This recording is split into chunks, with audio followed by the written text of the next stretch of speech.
બધાને જય શ્રી કૃષ્ણ, જય સિયારામ. સચ્ચિદાનંદ રૂપાય વિષ્ણુત્પત્યાદિ હેતવે તાપત્રય વિનાશાય શ્રી કૃષ્ણાય વયમ નમઃ. લેસ્ટર લોહાણા મહાજન રામ મંદિર આયોજિત શ્રીમદ સમૂહ ભાગવત જ્ઞાન યજ્ઞનું આયોજન કરવામાં આવ્યું છે. તારીખ 8 સપ્ટેમ્બરથી 14 સપ્ટેમ્બર આ કથા કરાવવામાં આવશે.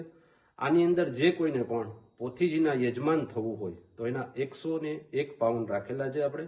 એની અંદર 7 દિવસ તમને પોથીજીની પૂજા કરાવવામાં આવશે, સાથે પિતૃઓના ફોટાની પૂજા કરાવવામાં આવશે. જે કોઈને પણ આ કથાની અંદર મુખ્ય યજમાન થવું હોય તો પણ તમે મંદિરની ઓફિસની અંદર સંપર્ક કરશો. યમુનાજીની લોટીના યજમાન થવું હોય, કૃષ્ણ જન્મના યજમાન થવું હોય, ભગવાનના વિવાહના યજમાન થવું હોય, પ્રસાદીના યજમાન થવું હોય ને આ કથાની અંદર ભાગ લેવો હોય મુખ્ય પદે, તો જરૂરથી તમે મંદિરની ઓફિસની અંદર સંપર્ક કરશો. લેસ્ટર લોહાણા મહાજન રામ મંદિર આપ બધાને ભાવભર્યું આમંત્રણ આપે છે કે આપ બધા જરૂરથી કથા સાંભળવા માટે આવજો અને આ કથાની અંદર ભાગ લેજો. બધાને જય શ્રી કૃષ્ણ, જય સિયારામ.